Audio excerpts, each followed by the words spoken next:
Base sa teaser ng Alibay, ay nagpakita ka ng skin. Babasahin ko lang po siya. As is po ito ha. As is po ha. So interpreter lang ako. Paano ka po na papayag dito?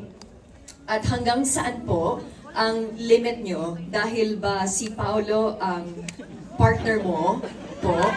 Kaya pumayag ka? Salamat si Ate po. Reggie. Kim, tagabasa lang ako. Sige, siguro naman as a 35 years old woman. Tapos na tayo sa 16 years old role na tini-tini. Pero favorite ko talaga mag-tini-tini, magpakatawa. Pero parang pag tinatrack ko yung journey ko dito sa industriyang to, parang nahati ko naman na siya sa teens, 20s. Sabi ko, ano mapakita ko sa aking 30s? I think it's my skin. Pero malaki talaga yung tiwala ko talaga sa Dreamscape. As in, sila talaga yung naghubog sa akin. Danica, wala na kakayak! Hindi. Wow na! Yeah. Hala, bakit?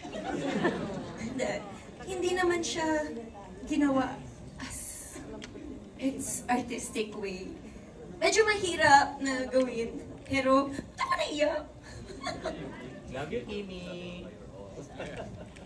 Gusto ko lang magpakita ng bago at sa mga nagsasabing hindi ako marunong sa ganitong klaseng role. Ito na yun. So, I want to prove all of them wrong and that I can do more than what they know. So thank you talaga sa Dreamscape. And of course, si Pao din naman, malaking tulong din siya dahil kita ko naman yung respeto niya sa akin. And sa mga director namin na inaalagaan yung mga shots and yung mga cameramans namin, sa mga nag-iilaw, ang ganda ng launching ng body ko, thank you so much. And sa nag-choreo sa akin, thank you. Sa gym trainers ko, thank you so much. Pero more than the skin, it's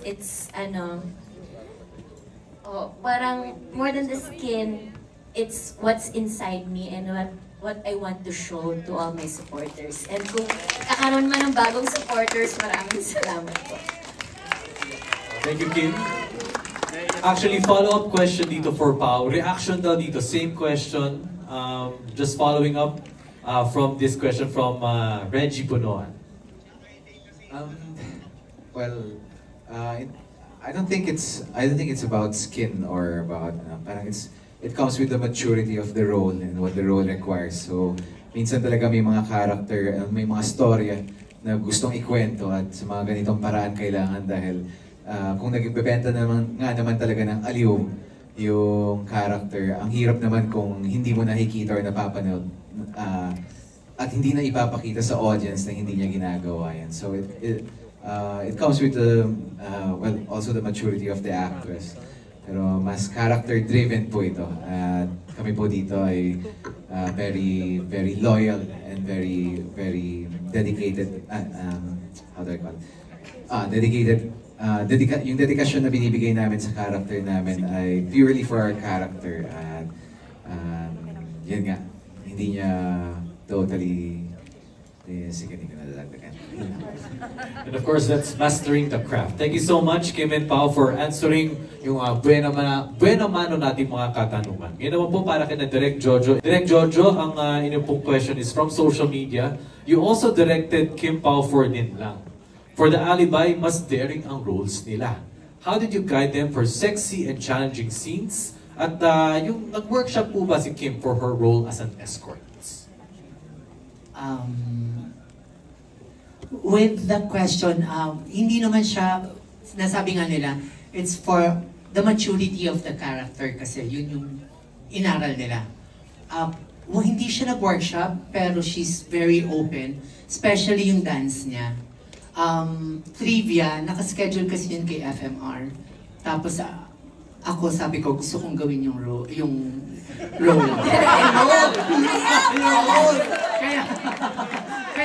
Kaya ako na yung nag-call yun. Joke. You lived through her. It was my fantasy, actually. Hindi, parang alter ego kaya.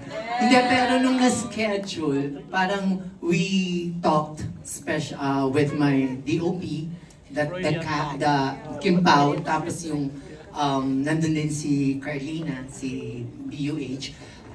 Makikita mo yung maturity kasi sabi ko, oh, ito yan, ganyan. May mga reaction si Kim na, wow, talaga ba? Ganyan. Pero she did it very well. Ang galing-galing talaga ng pagkakagawa kasi open talaga siya. It's very different from Lin Lang, story-wise and character-wise. Pero they were very open with regarding to the roles.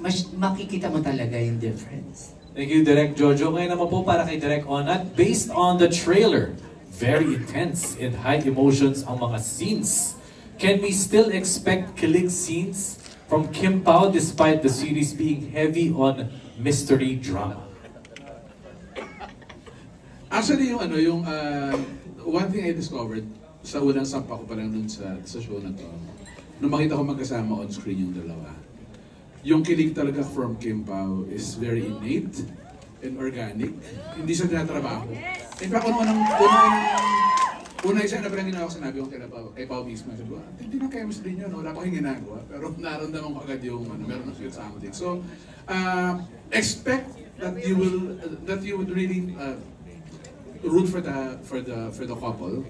Kasi built-in naman talaga sa ng dalawa yun. So, yung kilig naman na makukuha nyo dito is not so much a fan-servicing kilig. Everything is done in the service of the story. At malalaman nyo kung bakit, even within the excitement and the high-octane drama and action, bakit lahat kayo ay mag-root pa rin dun sa dalawang characters to end up together. And I think that's the most rewarding kind of kilig that we can offer the viewing public. Thank you, Direx. Well, that. Kayo naman galing kay Jay of Certified Kapamilya. This is for Kim and Milby. What was, so si Kim muna yung sasagot, what was the worst alibi that you've ever heard in your life and how did you respond? Magandang gabi po sa inyong lahat. Ako po si Johaira Morris at kami po ang supporting cast ng The Alibay. Maraming salamat po. Hi, good evening everyone. Thank you for coming. I hope you enjoyed the show. Wow! I'm Kim Tubiano po playing the role of Anika and I hope you see more of The Alibay soon on Prime Video. Hello po, magandang gabi. Ako po pala si Yesh Borse at ginaganapan ko po si Sugar. Sana po nag-enjoy po kayo sa pakonting pakurot namin ngayong gabi. Thank you po. Hello po, ako po si Enzo Osorio as Joseph Morales. Maraming salamat po sa pagpunta dito at sana na-enjoy po kayo. Ako po si Lotlot, sana nagdasal na kayo.